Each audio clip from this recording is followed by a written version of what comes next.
காஞ்ச வயிற்றோட போய் தம்மு கேட்டேன். இந்த வயசுல தம்மு கேட்குறேன்னு வச்சா ஒண்ணு, வயிறு காஞ்சாலும் கோவம் வரும்டா.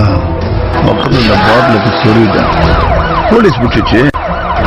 எல்லாம் முடிஞ்சு போச்சு, தூக்குல போட போறானுன்னு நினைச்சேன். ஆனா முடி வெட்டி பல்வெளிக்கு சீவி சிங்காச்சு பவுடரை போட்டு டக்குன்னு 2 வருஷத்துல வெளியே விட்டானுங்கம்மா நம்மள. ஏன்டா என்ன வெளியே விட்டீங்கன்னு கேட்டா, நான் சிறார் குற்றவாளியா, 18 வயசு கீழே கொலை பண்ணா நம்மள ஒன்னும் பண்ண மாட்டானுங்களா. அதுக்கப்புறம் வெளியே வந்து என்ன பண்றதுன்னு தெரியாம தான் சுத்தி நின்னேன். கொலை பண்ணிட்டேனா கெத்தான். பெரிய மனுஷெல்லாம் சேர்த்து கட்ட பஞ்சாயத்து போனா நம்மள கூப்பிட்டு விட்டானுங்க. நான் யார் பக்கம் பேசுறேன்னு அவனுங்க எல்லாம் ஒன்னா சேர்ந்து நம்மள சீனா காட்டினு பெரிய கட் அவுட்லாம் வச்சாங்க. 8 மாசம் சீனு நீ என்னெல்லாம் நினைக்கிறியோ அதெல்லாம் செம்ம லைஃப். அப்போ ஒரு ஆஃபர் ஒருத்தனை போட்டோம், சரியான துட்டு. ஆனா அதை அனுபவிக்க நான் இருக்கணுமே. நான் இறங்கி செஞ்ச கன்ஃபார்மா தூக்கு தான். ஏன்னா எனக்கு 18 வயசு முடிஞ்சு போச்சு. அப்பதான் எனக்கு